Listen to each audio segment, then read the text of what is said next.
ഇത് നമ്മൾ മൾട്ടി വുഡിൽ ചെയ്തിരിക്കുന്ന ഈ ഒരു ഫില്ലറിന് വുഡിൻ്റെ ഒരു ഡിസൈൻ കൊടുത്തിരിക്കുന്നത് വളരെ സിമ്പിളായിട്ടുള്ളൊരു ഡിസൈനാണ് കൊടുത്തിരിക്കുന്നത്. കാരണം ഒരു ദിവസം കൊണ്ട് ഇത് വർക്ക് ചെയ്ത് അവസാനിപ്പിക്കാവുന്ന ഒരു രീതിയിലുള്ള വർക്ക് മാത്രമാണ് ഇതിൽ ചെയ്തിരിക്കുന്നത്. അപ്പോൾ ഇതിൻ്റെ ഈ ഒരു സീലിങ്ങിലൊക്കെ നമ്മൾ ചെയ്തിരിക്കുന്നത് വെറുതെ ലൈൻ ഇട്ടിരിക്കുകയാണ്. വലിയ ബ്രഷ് കൊണ്ട് സ്ട്രൈറ്റ് ലൈനുകൾ വളരെ സിമ്പിളായിട്ട് ചെയ്യാൻ പറ്റുന്നത്. കാരണം ഇത് വളരെ വലിയ സീലിംഗാണ്. അപ്പോൾ നല്ല രീതിയിലൊക്കെ ഡിസൈനായിട്ട് വരയ്ക്കാൻ ശ്രമിച്ചു കഴിഞ്ഞാൽ ഒരുപാട് സമയമെടുക്കും. അപ്പോൾ അവർക്കാണെങ്കിൽ ഒരു ദിവസം കൊണ്ട് എങ്ങനെയെങ്കിലും തീർന്ന് കിട്ടുന്ന രീതിയിലുള്ള വര മതി. അതിനുള്ള ബഡ്ജറ്റ് ഈ വർക്കിനുള്ളൂ എന്നുള്ളത് കൊണ്ട് തന്നെ ഒരു വള്ളികുട്ടിയ രീതിയിലുള്ള വര വരച്ചു കൊടുത്താൽ ആവശ്യമുള്ളൂ.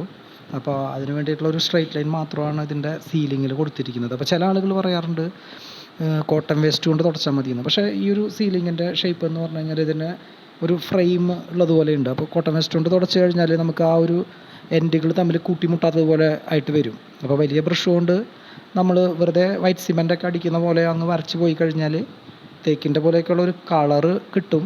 പെട്ടെന്ന് നോക്കിക്കഴിഞ്ഞാൽ ഒരു വുഡിൻ്റെ കളർ ഉണ്ടായിരിക്കും. അപ്പോൾ അത് മാത്രമാണ് ഈ ഒരു വർക്കിന് ആവശ്യമുള്ളൂ. അപ്പോൾ അങ്ങനെയുള്ള ഒരു വരയാണ് ഇതിന് നമ്മൾ കൊടുത്ത്